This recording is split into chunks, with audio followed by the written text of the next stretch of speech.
Hi my dear family members, ఈరోజు అయితే మా చెల్లి ప్రాన్స్ ఫ్రై చేస్తుంది. ముందుగా మ్యారినేషన్ కోసం అయితే దాంట్లో ఏమేమి కలిపి చెప్పేసి.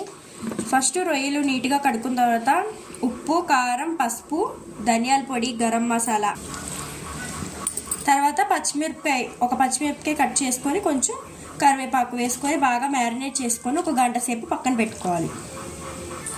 ఇంకా ఇక్కడే మొత్తం యాడ్ చేసుకోవాలి మనం స్పైసెస్ అన్ని. మళ్ళీ తర్వాత స్టవ్ మీద పెట్టి యాడ్ చేసుకునే అవసరం ఏమి ఉండదు. దీన్ని మన ఛానల్లో ఆల్రెడీ పోస్ట్ చేశాను, ఇంకా క్లియర్గా కావాలంటే కింద పెట్టేస్తాను, చూసేయండి. ఇప్పుడైతే ప్రాన్స్ వేపేస్తుంది. ఆయిల్ యాడ్ చేసుకుందాం. ఇప్పుడైతే ఆయిల్ పోసుకుందాం.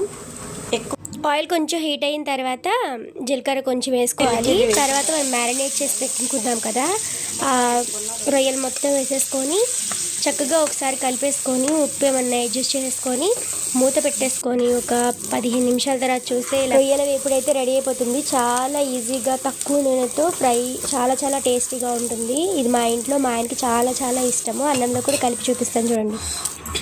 చూసారా, అన్నంలో కలుపుకుంటున్నా. ఆ పక్కనేమో నేను వండిన రొయ్యల గోంగూర, ఇదేమో రొయ్యల ఫ్రై అన్నమాట. రొయ్యల ఫ్రై చూసారా, ముక్కలు ఎంత బాగున్నాయో. My favourite. మా ఆయనకైతే చాలా ఇష్టం మా చెల్లుండే రొయ్యల fry. Thanks for watching. Bye bye. మీరు కూడా డెఫినెట్గా ట్రై చేయండి.